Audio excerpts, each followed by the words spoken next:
choose at his discretion whatever he thinks is cool that he may want to put on his channel or try printing on his 3D printer. So whatever.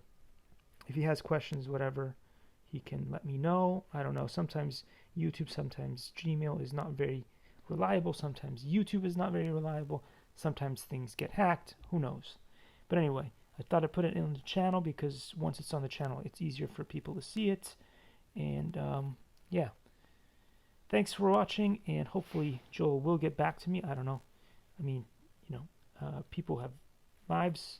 They're busy and stuff. So whenever he's free, I will be here and available to let him have whatever he wants off of my model collection or whatever he thinks is appropriate. Anyway, thanks for watching, guys. I thought I'd do an update, and I'll see you all in the next one. Take care.